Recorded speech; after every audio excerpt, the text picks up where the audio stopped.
بس هذا إرهاب الاحتلال، هذا جيش إرهابي يمارس الإرهاب بحق الشعب الفلسطيني. جينا على أرض الفلسطيني نزرع الشجر والزيتون، وهم يقومون بالاعتداء علينا من أول لحظة.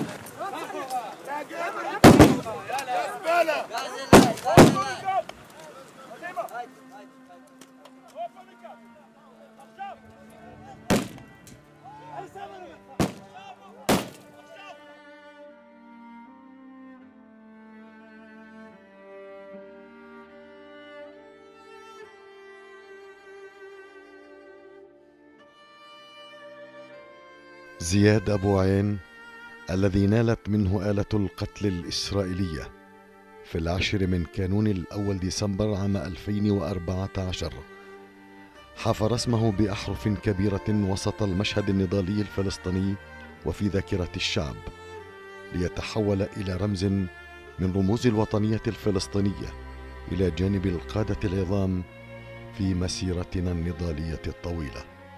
لابد أن يكون واضحا تماما بأن زياد أبو عين كان مستهدفا، وأن زياد أبو عين اغتيل اغتيالا، وهذه مسألة كانت واضحة.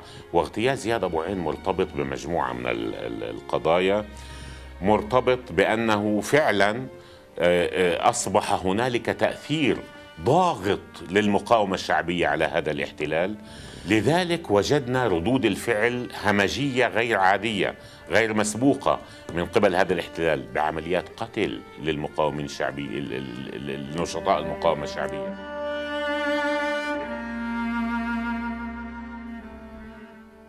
ارتبط اسم هذا القائد الوطني ارتباطا وثيقا بالأرض والزيتون، فهو لم يغادر ميدان المواجهة مع المحتل الإسرائيلي إلا شهيدا محمولا على الأكف. وفي سنواته الأخيرة كان يسابق الريح والزمن، متنقلا بين مواقع الصمود والتصدي، مواقع المواجهة الحقيقية مع الاحتلال، متصدرا مشهد المقاومة الشعبية الباسلة.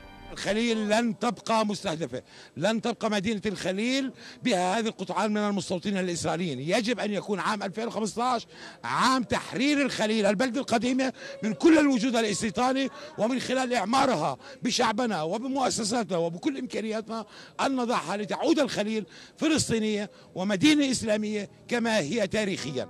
زياد حمل رسالة الحرية والكرامة.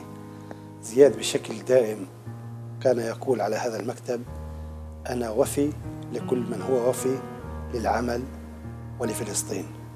زياد هو ثورة في إنسان، ثورة في قائد، أمة اجتمعت في إنسان.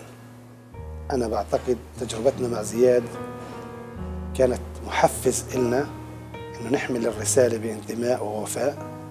فدائما أنا بقول هو رحل زياد، وهذه العواطف العظيمة يعني ما تفجرت بهذا الشكل في رحيل كثير ناس، ولكن عند زياد تفجرت بشكل كبير جدا.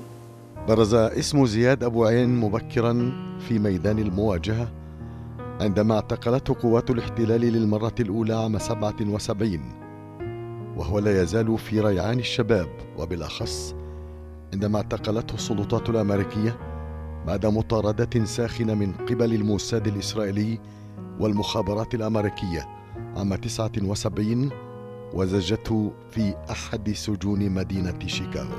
خلال سنوات اعتقاله الثلاث في أمريكا تصدر اسم زياد أبو عين نشرات الأخبار والعناوين العريضة في الصحف العالمية، وتحول إلى قضية دولية بعد أن قررت واشنطن تسليمه إلى إسرائيل، وكان أول فلسطيني يتم تسليمه إلى دولة الاحتلال. زياد أبو عين اعتقل لأنه مناضل منذ صغره. اعتقل عدة مرات، وكان يعمل في القطاع الغربي الذي كان مسؤول عنه رحمة الشهيد أبو جهاد، حيث انتضم إلى صفوف حركة فتح، وعمل في خلاياها السرية وفي إطارها التنظيمي في مقاومة الاحتلال. لهذا لوحق الأخ الشهيد زياد أبو عين أكثر من مرة، وإلى درجة أنه ألقي القبض عليه وهو بالخارج وسلم للسجون الأمريكية، وبدأت إسرائيل تطالب به بتهمة انضمامه إلى مجموعات عاملة في الأراضي المحتلة ومجموعات فدائية متهمة من قبل إسرائيل بمقاومة الاحتلال. مرة أخرى عاد زياد ليتصدر الأخبار عندما أدرج اسمه على رئيسة قائمة الأسرى الذين سيتم الإفراج عنهم في صفقة التبادل التي أبرمها ياسر عرفات وهو محاصر في طرابلس عام 83 مع إسرائيل.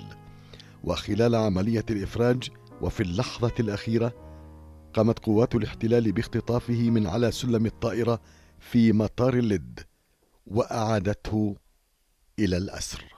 هي رسالة للاحتلال الإسرائيلي: نرفض هذا الاحتلال، هذا الاحتلال الإرهابي العنصر الذي يريد ضم المناطق الفلسطينية وفرض مستار وسلاح هذا العسكري الإسرائيلي على الأرض الفلسطينية، ابتلاع وتدمير حلم شعبنا الفلسطيني. نحن نرفض هذه المشاريع الإسرائيلية لتهويد مدينة القدس والمناطق المحيطة. هذه أرض فلسطينية يجب أن تكون جزء من دولة فلسطين. مواجهة أخرى فرض زياد أبو عين خلالها إرادته على إسرائيل عام 85 عندما أصر ورغم كافة الضغوط على البقاء داخل الوطن، عندما أفرجت إسرائيل عنه في صفقة التبادل التي أبرمتها مع الجبهة الشعبية القيادة العامة، بيد أن هذا المشاكس لم ينعم بالحرية سوى شهرين فقط قبل أن تعود سلطات الاحتلال لاعتقاله مرة أخرى.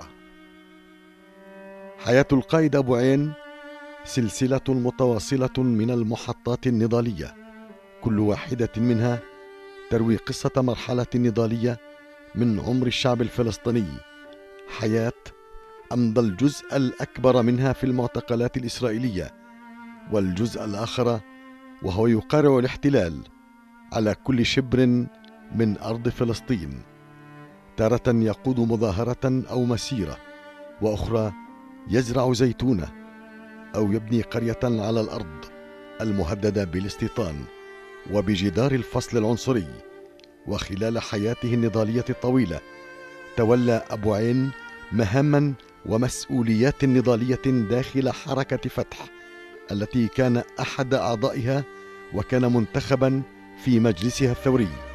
وإلى جانب ذلك تقلد مهام ومسؤوليات في السلطة الوطنية الفلسطينية، أبرزها وكيل وزارة شؤون الأسرى، وعند استشهاده كان رئيسا لهيئة مقاومة الجدار والاستيطان. كان عنده أشياء كتير في راسه بده ينجزها، لدرجة إنه كان يحس إنه كأنه ساعاته وأيامه مش كافية إنه ينجز اللي بفكر فيه.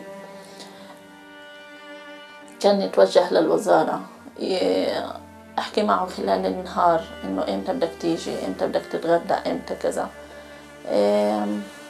ما كان عنده جواب لأنه ما كان وقته مش إله.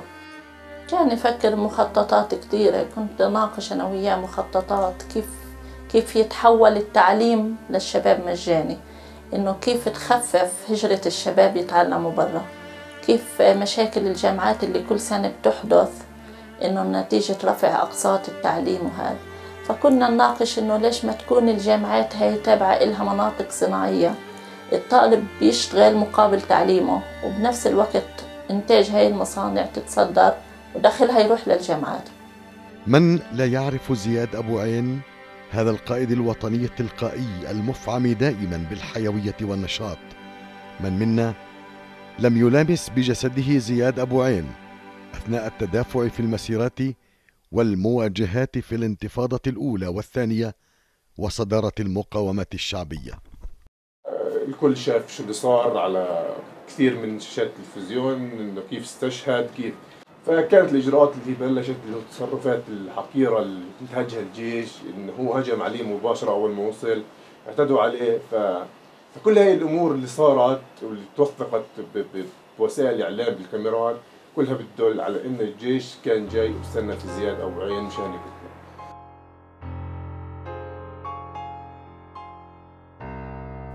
لو سألت الحجر، لو سألت الشجر في ربوع فلسطين لنطقت باسم زياد أبو عين الذي جاءته الشهادة كما أرادها واشتهاها في الميدان، وهو يزرع زيتونة في أرض فلسطين لتأكل منها أجيالنا القادمة. ولكن هذا الاحتلال الفاشي سيرحل وسينتصر الشعب الفلسطيني. موطني موطني،